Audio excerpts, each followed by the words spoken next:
Selamat malam Pak, selamat malam teman-teman. Terima kasih atas waktu dan kesempatan yang diberikan. Sekarang saya akan mempresentasikan makalah hasil kerja saya tentang biodata ahli teori sosiologi klasik Auguste Comte. Dalam makalah ini terdapat 3 bagian, yaitu bagian pertama pendahuluan yang terdiri atas latar belakang masalah, rumusan masalah, tujuan. Yang kedua pembahasan, dan yang ketiga penutup. Latar belakang positivisme yang diperkenalkan oleh Auguste Comte yang berasal dari kata positif. Kata positif di sini sama artinya dengan faktual, yaitu apa yang berdasarkan fakta-fakta. Dengan demikian, ilmu pengetahuan empiris menjadi contoh istimewa dalam bidang pengetahuan.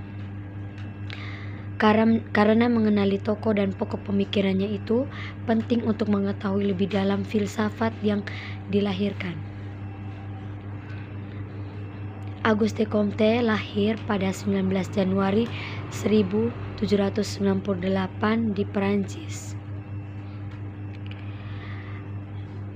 Ayah Comte, Louis Comte, merupakan seorang pejabat pajak, dan ibunya, Rosalie Boyer, merupakan seorang yang sangat taat agama.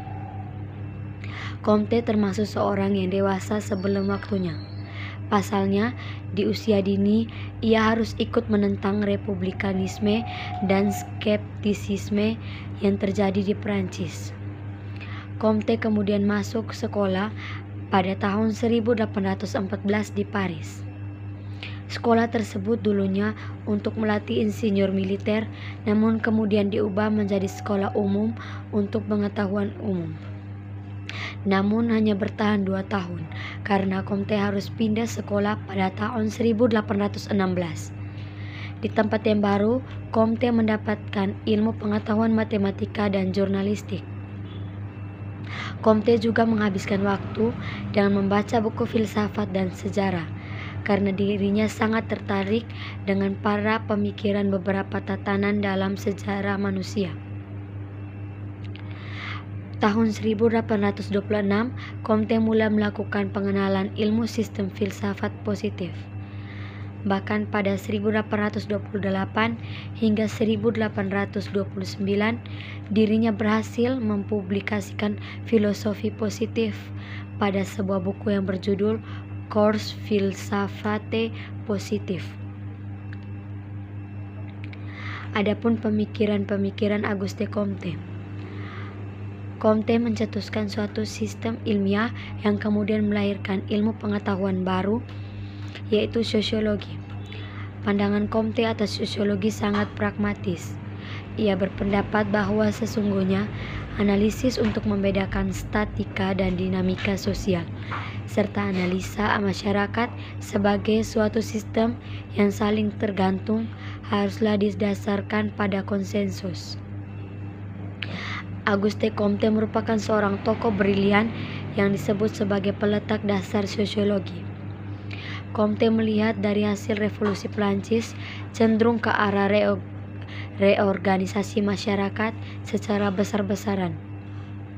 Menurutnya, reorganisasi masyarakat hanya dapat berhasil jika ada orang mengembangkan cara berpikir baru tentang masyarakat.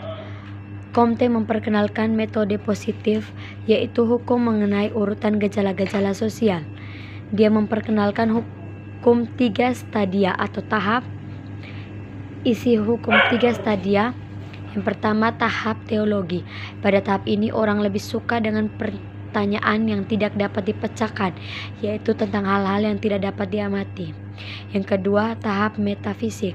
Pada tahap ini jawaban atas pertanyaan-pertanyaan yang sama dicari jawabannya pada hal-hal abstrak yang diibaratkan sebagai esensi dan eksistensi. Yang ketiga, tahap positif. Pada tahap ini manusia mulai mencari jawaban yang tak bersifat mutlak.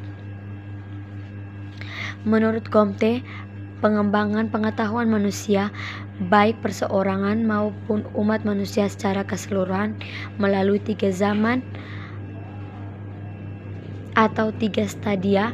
Menurutnya, perkembangan menurut 3 zaman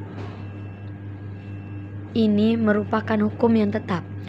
Ketiga zaman itu adalah zaman teologis, zaman metafisik, dan zaman ilmiah atau positif. Yang pertama, zaman teologis. Pada zaman teologis, manusia percaya bahwa di belakang gejala-gejala terdapat kuasa-kuasa adikodrati yang mengatur fungsi dengan gejala-gejala tersebut. Kuasa ini dianggap sebagai makhluk yang memiliki rasio dan kehendak seperti manusia. Tetapi orang percaya bahwa mereka berada pada tingkat yang lebih tinggi daripada makhluk-makhluk biasa. Zaman teologis dibagi menjadi 3 periode. Yang pertama, animisme. Tahap animisme merupakan tahap paling primitif karena benda-benda dianggap mempunyai jiwa. Yang kedua, politeisme. Tahap politeisme merupakan perkembangan dari tahap pertama. Pada tahap ini, manusia percaya pada dewa-dewa yang masing-masing menguasai suatu lapangan tertentu, dewa laut, dewa gunung, dewa halilintar, dan sebagainya. Yang ketiga, monoteisme. Tahap monoteisme lebih tinggi daripada 2 tahap sebelumnya, karena pada tahap ini manusia yang memandang satu Tuhan sebagai penguasa. Yang kedua, zaman metafisis. Pada zaman ini, manusia hanya sebagai tujuan pergeseran dari tahap teologis. Sifat khas adalah yang tadinya bersifat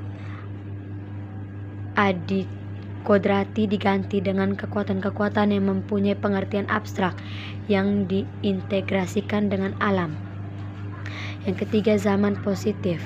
Zaman ini dianggap Comte sebagai zaman tertinggi dari kehidupan manusia.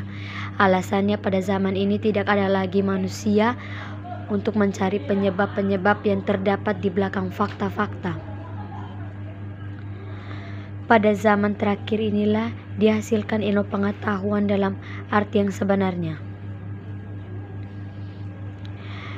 Ilmu pengetahuan berkembang mengikuti 3 zaman tersebut yang akhirnya mencapai puncak kematangannya pada zaman positif.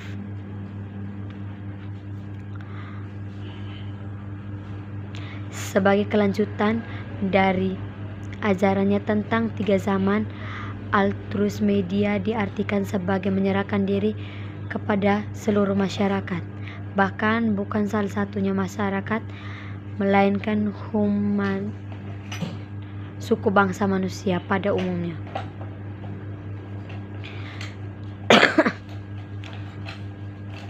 Dalam hal ini, Comte mengusulkan untuk mengorganisasikan semacam kebaktian untuk Yves Grand Air, itu lengkap dengan imam-imam, santo-santo, pesta-pesta liturgi, dan lain-lain. Dogma satu-satunya agama ini adalah cinta kasih sebagai prinsip, tertatip sebagai dasar, kemajuan sebagai tujuan. Ujung dari pencairan kebenaran yang dilakukan Auguste Comte adalah falsafahnya tentang hidup manusia yang membutuhkan hubungan dengan zat yang sempurna yang diwujudkan dalam bingkai teori sosiologinya. Karya-karya Auguste Comte: yang pertama, Course of Positive Philosophy. Yang kedua, System of Positive Politics. Yang ketiga, Appeal to Conservatives. Kesimpulan, Auguste Comte adalah tokoh yang telah melahirkan filsafat positivisme. Dengan titik tolak pemikirannya ialah yang telah diketahui adalah faktual dan yang positif.